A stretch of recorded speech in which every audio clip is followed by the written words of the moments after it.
একজোড়া ভয়ার্থ চোখ গোল গোল দৃষ্টি বুলায় ড্রয়িং রুমের চারপাশে। কাঙ্ক্ষিত ব্যক্তিটাকে আশেপাশে কোথাও দেখতে না পেয়ে মুহূর্তে স্বস্তির নিঃশ্বাস ফেলেতে কিচেন রুমের দরজায় দাঁড়িয়ে মাথা বের করে বারবার কয়েক উকিঝুঁকি করে দেখে নেয় আশেপাশের সমস্ত জায়গাগুলো। জাঙ্কুকে কোথাও দেখতে না পেয়ে মুহূর্তে গুটি গুটি পায়ে বের হয়ে আসে কিচেন রুম থেকে। উদ্দেশ্য নিজের রুমে যাওয়া এবং সেই সাথে নিজের পড়ুয়া স্কুল ড্রেসটি চেঞ্জ করা। জিনের করা আদেশে তের সাথে ন্যান্সিও যাচ্ছে রুম অবধি। তের জাঙ্কুকে নিয়ে ভয় পাওয়াতে ন্যান্সি সঙ্গ নিতে হচ্ছে এই মুহূর্তে, কিন্তু তার আগে ন্যান্সিকে জিনের কড়া শাসনের মধ্য দিয়ে যেতে হয়েছে তেকে আজে বাজে কথা বলাও শেখানোর জন্য। তাই ন্যান্সিও মন খারাপ করে তের পেছন পেছন যাচ্ছে গাল ফুলিয়ে। তে গুটি গুটি পায়ে ড্রয়িং রুমের পেছনের রাস্তা ধরে স্বচ্ছ কাচে বিশাল বড় সিঁড়ি ধরে উপরে উঠতে গিয়ে একজোড়া দৃষ্টিতে আবদ্ধ হয়। তে চোখ আউড়িয়ে আবারও ঘাড় ঘুরে চারপাশটা পর্যবেক্ষণ করতে গিয়ে চোখ পড়ল সেই চোখের মণিতে। দুই চোখ জোড়া যেন চোখাচোখি হয়ে গেল। অপরিচিত কারোর সাথে চোখাচোখি হতেই তে অপরাধীর ন্যায় নিজের দৃষ্টি সরিয়ে নিল। মাথা নিচু করে পা বাড়ায় নিজের রুমের দিকে। ড্রয়িং রুমে বাবা মা নানু ভাই এর সাথে বসে থাকা ভার্সিটি পড়ুয়া ছেলেটির হঠাৎ চোখ আটকায় তের উপর। অপরিচিত মেয়েকে জীবন বাড়িতে প্রথমে দেখে চমকালেও পরে বুঝতে পারে এই মেয়েটি তে, যার কথা জিনের মুখে শতাধিকবার শুনেছে। মেয়েটি জীবন বাড়িতে আসার পর থেকে শুনে আসছে মেয়েটির সম্পর্কে, সে আজ প্রথম তেকে দেখলো। সে হালকা হেসে তের যাওয়ার দিকে তাকিয়ে উঠে ছেলেটি বিড়বিড় করে তের উদ্দেশ্যে বলতে লাগলো, তের সাথে পরিচয় হওয়া উচিত। যেহেতু এই তে জীবন বাড়িতেই থাকবে, আমারও তো মাঝে মাঝে প্রায় এই বাড়িতে আসা যাওয়া হবে, সেহেতু পরিচয় পর্বটা সেরে নেওয়া দরকার। কথাগুলো ভেবেই বোগামো পা বাড়ায় তের উদ্দেশ্যে। বোগামের উদ্দেশ্য সৎ থাকলেও বিপত্তি সৃষ্টি হয় ঠিক তার কিছুক্ষণ পরই। তে ড্রেস চেঞ্জ করে গুটি পায়ে বের হয় রুম থেকে। উদ্দেশ্য নিচে আবারও জিনের কাছে যাওয়া। গায়ে গাঢ় সবুজ রঙের গাউন পরে আছে, গায়ে ওড়না টানতে ভুলে গেছে তে। মস্তিষ্ক থেকে ছুটেই গেছে জাঙ্কুকের বলা ওড়না জড়ানোর বিষয়টি। তে লম্বা চুলগুলো আগেই নেয় বেনি করে সামনের দিকে দুই পাশে দেওয়া, দু হাতে মোটা ভর্তি গাঢ় সবুজ রঙের রেশমি চুড়ি, পায়ে সবুজ পাথরের পায়েল। জিনের করা আদেশে ড্রেসের সাথে মিল রেখে হাতে পায়ে চুড়ি আর পায়েল পরা চাই চাই তার, নয়তো খুব খারাপ কিছু ঘটবে তের ন্যান্সির কপালে। তাই জিনের কথা অনুযায়ী দেখে রেডি করে বের হয় দুজন। তের চেহারার ভাবটা গোমরানো খানিকটা। জাঙ্কুকের কথাগুলো এখনো ঠিকঠাক হজম করতে পারেনি, ভয়টাও বেশ কাজ করছে নিজের মাঝে। রুম থেকে বের হতেই সম্মোহনী হয় বোগামের চঞ্চল দৃষ্টিতে। এতক্ষণ যাবৎ সিঁড়ির পাশটায় দাঁড়িয়ে নীরবে ফোন চালাচ্ছিল বোগাম তের অপেক্ষায়। তের পায়েলের ঝনঝন শব্দে চোখ তুলে থাকা সেদিকে ঠোঁট প্রসারিত করে সভ্যশীল ভেসে দাঁড়ায় তের সামনে। চোখ বুলিয়ে থেকে পর্যবেক্ষণ করে বলো, বাহ মামি তো অনেক আদরে রেখেছে তোমাকে। পুতুল, একদম পুতুলের মতো লাগছে, দেখলেই আদর আদর করতে ইচ্ছে করে। তা পুতুলমণি নাম কি তোমার? বোগামের এরকম সোজাসাপটা কথায় খানিকটা ইতস্তত বোধ করেতে অপরিচিত ছেলেটিকে এভাবে করতে কথা বলতে দেখে বোকা চোখে তাকাইতে বোগামের দিকে। বোগামকে নিজের দিকে তাকিয়ে থাকতে দেখে সাথে সাথে নিজের দৃষ্টি নামিয়ে নিলতে। মুখ এটি চুপচাপ দাঁড়িয়ে থাকে জায়গায় বিনা বাক্য বয়ে। তেকে চুপ থাকতে দেখে তীক্ষ্ণ দৃষ্টিতে তাকায় বোগাম। তেজে তাকে ভয় পাচ্ছে সেটা ঠিক ধরতে পারছে সে, কিন্তু কেন ভয় পাচ্ছে সেটা বুঝতে পারছে না এই মুহূর্তে। বোগামের তীক্ষ্ণ দৃষ্টির মধ্য দিয়ে পেছন থেকে ন্যান্সির হাসি মুখে এগিয়ে এসে বলো, ছোট ভাইজান এই হইল ছোট আফামণি, নামটা হইল তে, বড় স্যার ম্যাডাম সোনামা বলেই ডাকে। ন্যান্সির আগ বাড়িয়ে কথা বলে বোগাম ভীষণ বিরক্ত হলো আর ন্যান্সির উপর রেগে বলল, তোমাকে কতবার বলেছি না ন্যান্সি, যার কথা সেই বলবে, তুমি কেন মাঝখান থেকে কথা বলো? উত্তর তে নিজেই দিতে পারে, তোমার আর সে ব্যাপারে কথা বলতে হবে না। আর পরবর্তীতে যেন তোমাকে আর মাঝখান থেকে কথা বলতে না শুনি, মুখ বন্ধ রাখবে সবসময়। ন্যান্সি কথাটা শুনে চুপ হয়ে গেল। সে বুঝতে পেরেছে তার আগ বাড়িয়ে বাড়তি কথা বলা বোগামের মোটেও পছন্দ হয়নি। বোগাম তখন তের দিকে আবারও তাকিয়ে বলল, কি হলো, তুমি কি কথা বলতে পারো না? আমি তোমাকে কি জিজ্ঞেস করেছি? তে তখন চোখে চোখ রেখে আস্তে করে বলল, তে তে শুধু তে, আশেপাশে কিছু নেই? জি কিম তায়ং, বাহ নামের সাথে গুণেরও তো মিল আছে, তোমার চেহারা ভীষণ মায়া মায়া ভাব আছে। আমি হচ্ছি পার্ক বোগাম, তুমি আমাকে অবশ্য ভাইয়া বলে ডাকতে পারো। আমি তোমাকে ছোট বোন হিসেবে মেনে নিলাম।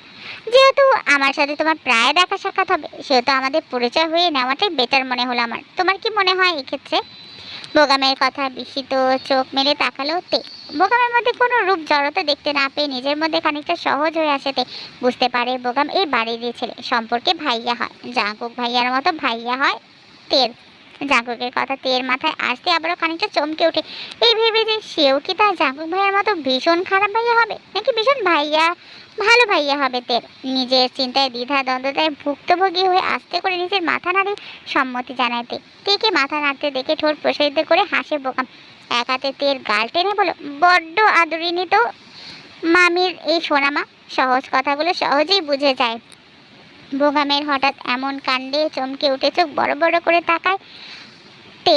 এই মুহূর্তে এমন একটা কাজের জন্য মোটেও প্রস্তুত ছিল না তে।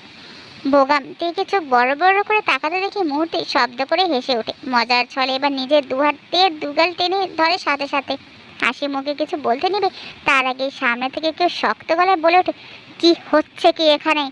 গম্ভীর কণ্ঠে কথাগুলো কানে আসতেই চমকে উঠে তে, বোগাম আর ন্যান্সি। জাঙ্কুকে চোখের সামনে দেখতে পেয়ে তে যেন ভয় চুপসে যায়। জাঙ্কুকের চোয়াল শক্ত হয়ে আছে। বোগাম জাঙ্কুকে দেখে হাসি মুখে তের গাল ছেড়ে স্বাভাবিক দৃষ্টিভঙ্গিতে কিছু বলতে নেবে তার আগে ঘটে যায় অপ্রত্যাশিত ঘটনা। আকস্মিক ঘটনায় জাঙ্কুক তের হাত টেনে নিজের সামনে দাঁড় করিয়ে কাউকে কিছু বলার সুযোগ না দিয়ে সাথে সাথে শক্ত হাতে থাপ্পড় বসায় তের গালে। ঝংকার তুলা জাঙ্কুকের থাপ্পড়ের মুহূর্তে শান্ত হয়ে যায় পরিবেশটা। থেমে যায় বোগামের প্রাণবন্ত হাসিটা। চমকে উঠে জাঙ্কুকের হঠাৎ এমন কাণ্ডে। অবাক করা দৃষ্টিতে তাকিয়ে থাকে জাঙ্কুকের দিকে। হঠাৎ জাঙ্কুকের এতটা রেগে যাওয়ার কারণটা খুঁজে না পেয়ে বিচলিত হয়ে চুপ হয়ে যায় বোগাম। তেকে বাঁচানোর জন্য ধরতে নিবে তার আগেই জাঙ্কুক শক্ত করে তের হাত ধরে ফেলে আর ইশারায় বোগামকে থামিয়ে দেয়। কটমট চোখে দাঁতে দাঁত পিষে বোগামকে বলো, don't do this, stay away from her. Bogum জাঙ্কুকের এমন আচরণে ভড়কে গিয়ে ঠায় হয়ে দাঁড়িয়ে রইল। জাঙ্কুক বোগামের থেকে নিজের দৃষ্টি সরিয়ে স্থির করে দৃষ্টি তের দিকে। তে তখনও জাঙ্কুকের হঠাৎ থাপ্পড়ের টান সামলাতে না পেরে গালে হাত দিয়ে ঝিম মেরে দাঁড়িয়ে আছে। শরীর টলমল করছে। জাঙ্কুকের শক্ত হাতে একটা থাপ্পড় খেয়ে যখন বুঝতে পারলো কি হয়েছে নিজের সাথে, তখন তে শব্দ করে কেঁদে উঠলো জাঙ্কুকের সামনে। জাঙ্কুক থেকে কাঁদতে দেখে আরো বেশি করে রাগে রি রি করে উঠলো তার শরীর। তাই উল্টো হাতে পুনরায় থাপ্পড় বসায় তের বাম গালে। এতে করে তে তাল সামলাতে না পেরে পড়ে যেতে নিলে হাত টেনে ধরে জাঙ্কুক। তের দুবাহু শক্ত করে চেপে ধরে নিজের কাছে এনে দাঁতের দাঁত চেপে বলে ওঠে, চুপ, একদম চুপ। আর একবার তোর মুখ থেকে কান্নার শব্দ বের হবে তো তো তোর জিভ টেনে ছিঁড়ে ফেলবো আমি। আমার না করা সত্ত্বেও অন্যা ছাড়া রুম থেকে বের হয়েছিস কেন তুই? সেকেন্ডলি, অবাধ্য হতে না করেছি, তারপরও অবাধ্য হয়েছিস তুই। বলেছিলাম বলেছিলাম আমাদের ডিভোর্স না দেওয়া পর্যন্ত কোনো ছেলের পাশেও ঘেঁষবি না তুই। তারপরে কেন ঘেঁষলি এই ছেলেটার? অবাধ্য হলি কেন? পরপুরুষের ছোঁয়া আবারও তোর শরীরে মাখলি কেন? কেন করলি এমনটা তুই? আমার ধৈর্যের পরীক্ষা নিস না তুই। বলেছিলাম না, বলেছিলাম তোকে আমার ইগো হার্ট করিস না, তাও করলি। আমাকে ভালো মানুষ মনে করেছিস তুই? আমাকে তোর মানুষ মনে হয়? মানুষ? জাঙ্কুকের বুক কাঁপানো কথা মুহূর্তেই চুপ করে যায়। ঠোঁট কামড়ে নিজের কান্না আটকানোর বৃথা চেষ্টা করতে না পেরে ফুপিয়ে শব্দ করে কেঁদে কেঁদে উঠে জাঙ্কুকের সামনে। জাঙ্কুকের ভয় থাপ্পড়ে তরতর করে শরীর কাঁপানি দিচ্ছে তের সাথে। জাঙ্কুকের হিংস্র চেহারায় জান বের হয়ে যাওয়ার মতো অবস্থা তার। জাঙ্কুকের এতটাও ভয়ানক রাগ তে আগে দেখেনি। জাঙ্কুকের অসম্ভব লাল হয়ে যাওয়া চোখ দুটো থেকে যেন আগুন ঝরছে। সাথে সাথে ভয় নিজের গালগুলো আঁকড়ে ধরল। নিজের গালগুলো চেপে ধরে ফুপিয়ে ফুপিয়ে কান্না করছে। এতে জাঙ্কুক যেন আরও ক্ষিপ্ত হলো। তের দুই হাত টেনে তের মুখ থেকে হাত দুটো সরিয়ে নিজের দু হাতে আবদ্ধ করে দুমড়ে মুচড়ে ধরে তের পেছনের কোমর ধরল। থেকে পেছন থেকে চাপ দিতে ব্যথায় কুকড়ে উঠে সাথে সাথে দুপা উঁচু করে জাঙ্কুকের বুকে ঢলে পড়ল তে। জাঙ্কুক তখন আবারও রেগে বলতে লাগলো, এই বয়সে এতটা তোর শরীরে জোর? পুরুষ মানুষের ছোঁয়া এতটা পছন্দ তোর, না করার সত্ত্বেও ডলাডলি করে বেড়াস তুই, শরীরের জ্বালা মেটাস তুই অন্যকে দিয়ে, আমার নামে জড়িয়ে থেকে আমারই নামের কলঙ্ক করিস তুই। জানে ভয় নেই নাকি আমার চুপ থাকাটাকে ভালো মানুষই মনে করেছিস তুই? কোনটা? হ্যাঁ চল, আজ তোকে ডেমো দেখাবো আমার অবাধ্য হলে কি হয় সেটার। কথাগুলো বলে জাঙ্কুক তের পেছনে হাত দুটো আরও শক্ত করে দুমড়ে মুচড়ে ধরলো, যার ফলে তের হাতে রেশমি চুড়িগুলো ভেঙে ঝরঝর করে ফ্লোরে পড়লো। তের হাত কেটে গেল, জাঙ্কুকের হাতও কাটলো, দুজনের হাতে চুড়ি ভেঙে ঢুকে যায়। তারপরও জাঙ্কুকের বিন্দু মাত্র ভাবান্তর নেই, সে কোনোভাবেই তেকে ছাড়তে নারাজ। জাঙ্কুকের রাগটা যেন মাথায় চেপে বসেছে আজ। পাশ থেকে জাঙ্কুকের এমন কাণ্ডে বিচলিত হয়ে পড়ে বোগাম। দুজনের হাতের অবস্থা দেখে উত্তেজিত কণ্ঠে বল, ভাই কি করছো? ছাড়ো মেয়েটাকে, তুই ছোট অবুঝ, ব্যথা পাচ্ছে হাতে, রক্ত ঝরছে হাত থেকে, সাথে রক্ত পড়ছে তোমার হাত থেকেও। তুমি আবারও থামে বোগাম। জাঙ্কুকের লাল হিংস্র চোখের দৃষ্টিতে মূর্তি চুপ করে যায় সে। জাঙ্কুক রাগে রি রি করে তের উদ্দেশ্যে বলে উঠল, দেখেছিস কিভাবে তোর সাপোর্ট নিচ্ছে বোগাম? অল্প কিছু সময় দেওয়ানা বানিয়ে দিলি তোর রূপের। বাহ, তোর তো রূপের অনেক জ্বালা দেখছি, শরীরের সাথে সাথে রূপেরও বেশ জ্বালা আছে তোর। তোর তো হ্যাপি গুণ আছে রে, ছেলেদের নিয়ে ভালোই মজা করতে পারিস। যে কাজটা আমি তোর 18তম বছরে করতাম, সেই কাজটা আমি আজই করে যাব তোর জন্য। তোকে আজই ডিভোর্স দিয়ে তারপর আমি এখান থেকে চলে যাব। এবার অন্যা ছাড়া এক ছেলে কেন, শত ছেলের সাথে ডলাডলি করে বেড়াস তুই, এতে আমার কিচ্ছুই যাবে আসবে না। তোর মতো মেয়েদের কাজে এগুলা করা, তুই কর এবার যা। জাঙ্কুকের পরপর নোংরা কথায় চোখ বন্ধ করে ফুপিয়ে কেঁদে উঠেতে হাতে ব্যথা, গালের জ্বলনি ব্যথায় সহ্য করতে না পেরে কাঁদতে কাঁদতে নিজের মাথাটা আস্তে করে এড়িয়ে দেয় জাঙ্কুকের বুকে। কান্নায় টইটুম্বর হয়ে কোনো রকম অস্পষ্ট স্বরে বলে ওঠে, আমি ব্যথা পাচ্ছি তো ভাইয়া। জাঙ্কুকের বুকে তের বেখেয়ালি মাথা রাখাটাই যেন কাল হয়ে দাঁড়ালো তের জন্য। এই মুহূর্তে তেকে জাঙ্কুকের কাছে পৃথিবীর সবচেয়ে নোংরা মেয়ে বলে মনে হচ্ছে। বোগামের বেখেয়ালি স্পর্শ করাটা জাঙ্কুকের মোটেও পছন্দ হয়নি। সাথে জাঙ্কুকের বলার পরও তের গায়ে ওড়না না জড়ানোটাই ছিল জাঙ্কুকের দ্বিতীয়বার রাগের কারণ। তেকে জাঙ্কুক পছন্দ না করলেও তের গায়ে ততক্ষণ অন্য কেউ স্পর্শ করতে পারবে না, যতক্ষণ না পর্যন্ত তে জাঙ্কুকের বিবাহ বন্ধনে আবদ্ধ থাকবে, যতক্ষণ না পর্যন্ত জাঙ্কুকের সাথে তের নামের যোগ থাকবে, যতক্ষণ না পর্যন্ত তে জাঙ্কুকের বউ হয়ে থাকবে। তের সাথে জাঙ্কুকের ডিভোর্স হওয়ার পর তে যা খুশি তাই করতে পারবে, কিন্তু ডিভোর্স না হওয়ার আগ পর্যন্ত কোনো কিছুই সে করতে পারবে না। এই মুহূর্তে জাঙ্কুক তেকে আর বোগামকে একসাথে দেখে সেটা মেনে নিতে পারেনি, যার ফলস্বরূপ এমনটা করা। জাঙ্কুকের ধারণা তে ইচ্ছা করেই বোগামের সাথে এরকম করেছে জাঙ্কুকের ইগো হার্ট করার জন্য, যেটা জাঙ্কুকের নীতির বাইরে। আজ পর্যন্ত জাঙ্কুকের কথার অবাধ্য কেউ হয়নি, যারা হয়েছিল সবাই এখন পরলোক গমন করেছে। সেখানে পিচ্ছি একটা মেয়ে তার ধৈর্য পরীক্ষা নিচ্ছে। বিষয়টা ভেবেই যেন রক্ত টকবগিয়ে উঠছে জাঙ্কুকের মাথায়। সেই সাথে তের জাঙ্কুকের বুকে নিজের কপাল ছোঁয়ানোটা ছিল সেই রাগে ঘি ঢালার মতো। ছিটকে তেকে নিজে থেকে দূরে সরিয়ে পরপর দুটো থাপ্পড় বসায় তের গালে। তে জাঙ্কুকে সেই থাপ্পড়ে নিজের তাল সামলাতে না পেরে ছিটকে বাড়ি খায় দেয়ালে। জাঙ্কুকের থাপ্পড়ের জোর এতটাই তীক্ষ্ণ ছিল যে তে দেয়ালের সাথে বাড়িকে সাথে সাথে লুটিয়ে পড়লো ফ্লোরের উপর, অজ্ঞান হয়ে গেল। জাঙ্কুকের পায়ের কাছে গিয়ে পড়লো, তের হাত লেগে সাথে সাথে পাশের বড় ফ্লাওয়ার ফুলদানিটাও ভেঙে মাটিতে পড়ে গেল। বোগাম তের এমন করুণ পরিণতি দেখে সাথে সাথে চিৎকার করে উঠে থেকে বাঁচানোর জন্য, কিন্তু তারপরও থেকে ছুতে পারছে না জাঙ্কুকের ভয়। পেছন থেকে ন্যান্সি জাঙ্কুকের ভয় বিনা শব্দে কেঁদে উঠে তের জন্য।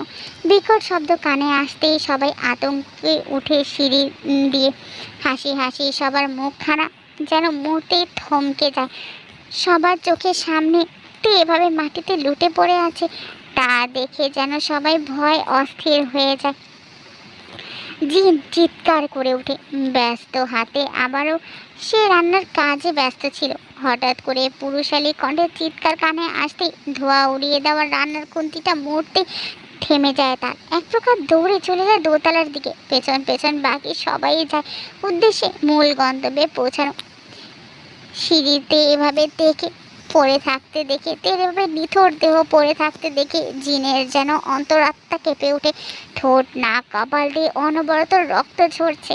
আর তের সামনে জাঙ্কুক দাঁড়িয়ে আছে, হাত মুষ্টিবদ্ধ করে। তার চোখ দুটো যেন আগুনে জ্বলছে। জাঙ্কুকের এমন অবস্থা দেখে জিনের যা বোঝার সে বুঝে নিয়েছে। জাঙ্কুকে যে তের এই অবস্থা করেছে তার বুঝতে বাকি রইল না জিনের। তার সামনে বোগামকে দেখে জিন আরো বেশি অবাক হয়ে গেল। জিন তাড়াতাড়ি করে তের কাছে গেল। তের মাথাটা নিজের কোলের উপর রেখে কাঁপা কাঁপা স্বরে বলতে লাগলো, সোনা মা আমার, উঠ তুই, কি হয়েছে তোর? মামিকে বল তুই। এই তো তোর মামি চলে এসেছে, উঠ না মা, কি হলো রে? বোগাম নিজের উত্তেজনা দমাতে না পেরে সাথে সাথে জিনের সামনে হাঁটু গেড়ে বসে পড়ে। উদ্বিগ্ন কণ্ঠে বলে, মামি, মামি দেখো মেয়ের কি অবস্থা করেছে। এই এই জাঙ্কুক ভাই। কথাটা শেষ করার আগেই জিন তাকে বলল, আর কিছু শুনতে চাই না, তাড়াতাড়ি করে ওকে হসপিটালে নেওয়ার ব্যবস্থা কর বোগাম। বোগাম কিছু বলতে যাবে তার আগেই জাঙ্কুক রাগী চোখে আবারও ন্যান্সির দিকে তাকালো। ন্যান্সি ভয়ে চুপচাপ সেখান থেকে চলে গেল। জিন তখন চিল্লিয়ে বলল, ন্যান্সি দাঁড়া, কি হয়েছে বল আমাকে। এতটা আঘাত পেল কিভাবে মেয়েটা?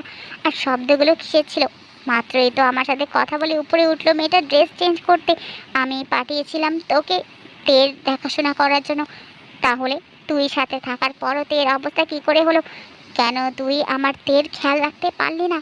ন্যান্সি কিছু বলবে তার আগে বোগাম বলে বসলো, জাঙ্কুক ভাইয়া আঘাত করেছে তেকে, অকারণে তের উপর হাত তুলেছে। তখনই জাঙ্কুক বোগামকে থামিয়ে দিল। অসম্ভব লাল এক জোড়া চোখকে নিজের উপর তাক করতে দেখে আবারও থমকে গেল বোগাম। ভয়ে শুকনা ঢোক গেল। জাঙ্কুকের রাগ সম্পর্কে সে আগে থেকেই জানে, কিন্তু হুট করে দেখে এতটা আঘাত করবে বুঝতে পারেনি বোগাম। সবই ঠিকঠাক ছিল, সে তো তের সাথে শুধুমাত্র কথা বলছিল, মজা করছিল। হুট করেই জাঙ্কুকের এমন অপ্রত্যাশিত আচরণের মধ্য দিয়ে বোগাম ভীষণ ভয় পেয়ে গেল। এতটা অধিকার কিসের তের উপর? এতটা রাগ কেন? আর ডিভোর্স? তাদের দুইজনের মধ্যে কিসের ডিভোর্স? তাহলে কি তে জাঙ্কুক ভাইয়ের বউ? নিজের বউকে সামান্য ছোঁয়ায় কি তাহলে সে এতটা পাগলের মতো হয়ে গেল? নাকি আরও কিছু আছে জাঙ্কুক ভাইয়ার মনে তেকে নিয়ে?